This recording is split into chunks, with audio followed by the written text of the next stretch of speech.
তওবা রক্ষা করেনি প্রথম আলো সম্পাদক মতিউর রহমান। 2007 সালে ধর্ম অবমাননার কারণে সারা দেশের আলেম ওলামা সহ সাধারণ মানুষ যখন মতিউর রহমানকে গ্রেপ্তার ও প্রথম আলো নিষিদ্ধের দাবিতে আন্দোলনে নামেন, সে সময় সাবেক তত্ত্বাবধায়ক সরকারের উপদেষ্টা ব্যারিস্টার মইনুল হোসেনের মধ্যস্থতায় বাইতুল মোকাররম জাতীয় মসজিদের খতিব মাওলানা ওবায়দুল হকের হাত ধরে প্রকাশ্যে ক্ষমা প্রার্থনা ও তওবা করেন মতিউর রহমান। তওবা করে বলেছিলেন, ধর্মে আঘাত আসে এমন কিছু আর কখনোই করবেন না। কিন্তু কথা রাখেনি মতিউর রহমান। সম্প্রতি বাংলাদেশ জামায়াতে ইসলামীর আমির শফিকুর রহমানের একটি স্ট্যাটাস ভাইরাল হয়েছে। প্রথম আলোর ঈদ শুভেচ্ছা কার্টুনে কুকুরের ছবি, এ কেমন অদ্ভুত আচরণ শিরোনামের সেই স্ট্যাটাসে তিনি লিখেছেন, প্রথম আলোর গত 30 মার্চের পত্রিকায় ঈদ শুভেচ্ছার কার্টুনে কুকুরের ছবি ব্যবহার করেছে। পত্রিকাটা এর আগেও মহানবীকে অবমাননায় বাইতুল মোকাররমের খতিবের হাত ধরে প্রকাশ্যে ক্ষমা চান সম্পাদক মতিউর রহমান। মনোভাব ও দৃষ্টিভঙ্গি খুবই জঘন্য। প্রথম আলো ঈদের মতো একটি পবিত্র ইবাদতকেও কটাক্ষ করতে দ্বিধা করে নাই। তা অবশ্যই প্রত্যাহার করতে হবে এবং জাতির কাছে ক্ষমা চাইতে হবে।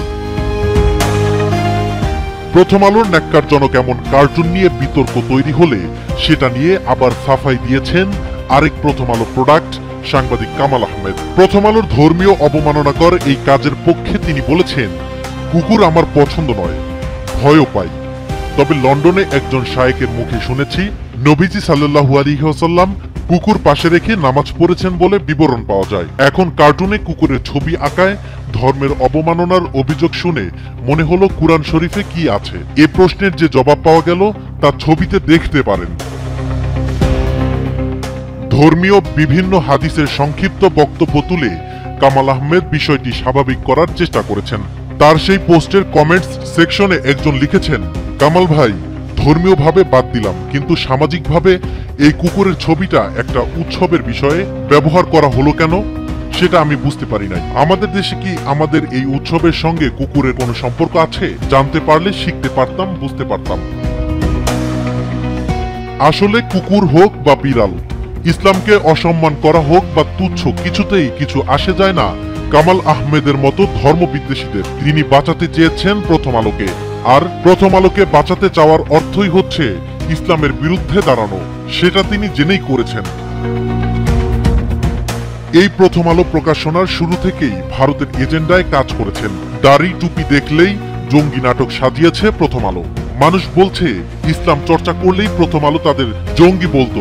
কেউ নবীজি সাল্লাল্লাহু আলাইহি ওয়াসাল্লামের সুন্নত পালন, দাড়ি রাখলে তাকেও জঙ্গিও তকমা দিয়েছে প্রথম আলো। আর এই বিকৃত ভাবনা চর্চা করা গণমাধ্যমটির পক্ষে এজেন্টের মতো কাজ করেছে কামাল আহমেদ। দাড়ি টুপি থাকলেই মানে জঙ্গি বাড়ায় দেয় আর কি, যে এরা জঙ্গি করে। প্রথম আলো কাজে এটি ওই ইন্ডিয়ার রয়ের মিলেতে প্রথম আলো দাড়ি টুপি দেখলে, আমাদের টুপি আর দাড়ি দেখলেই সুন্নতি লেবাস দেখলে সোজা কথা আমরা জঙ্গিবাদ হয়ে যাই। আমরা নামাজ পড়ে পেরেছি, আমরা জঙ্গিবাদ হয়ে যাবো। এদিকে শিক্ষা জীবন থেকেই বাম রাজনীতি করার কারণে খুব সহজেই প্রথম আলোতে জায়গা হয় কামাল আহমেদের। এরপর দীর্ঘ সময় ধরে ভারতপন্থী ও ইসলাম বিদ্বেষী পত্রিকাটিতে কামাল আহমেদ কাজ করেছেন কনসাল্টিং এডিটর হিসেবে। বর্তমানে এই পদে না থাকলেও মতাদর্শের মিলে অষ্টাঙ্গে জড়িয়ে আছেন প্রথম আলোর সাথেই। তার প্রমাণই দিয়েছেন স্ট্যাটাসটির মাধ্যমে। দেশ ও জনগণ নিয়ে ভাবনায় কাতর এই কামাল আহমেদ সম্প্রতি ভেবেছেন নানা সংস্কার নিয়ে। অন্তর্বর্তীকালীন সরকারকে মোটা দাগে ইতিবাচক পরামর্শ ও দিক নির্দেশনা দিলেও তিনি প্রমাণ করেছেন তিনি ইসলাম বিদ্বেষী প্রথম আলোর সলিড প্রোডাক্ট। তিনি মুসলিম এই রাষ্ট্রের সার্বভৌমত্ব বিরোধী পরামর্শ দিয়েছেন বলে সোশ্যাল মিডিয়ায় অনেকেই লেখালেখি করছেন। ভারতীয় র এজেন্ট হিসেবে বাজারে তার বেশ খ্যাতি রয়েছে। লিঙ্গ সমতার বলি দিয়ে তিনি চেয়েছেন সমকামিতার বৈধতা। মুক্ত লেখালেখির আন্দোলনের আড়ালে চেয়েছেন ইসলাম বিদ্বেষী লেখার স্বাধীনতা। মাননীয় প্রধান উপদেষ্টাকে উদ্দেশ্য করে ধর্মপ্রাণ সামাজিক বিশিষ্টজনেরা বলছেন, এই ধরনের ছদ্মবেশী সুশীলদের ব্যাপারে দৃশ্যমান পদক্ষেপ গ্রহণ করতে হবে। না হলে কামাল আহমেদের মতো বিদেশি দেশের সকল সংস্কার কার্যক্রমই প্রশ্নবিদ্ধ করবে।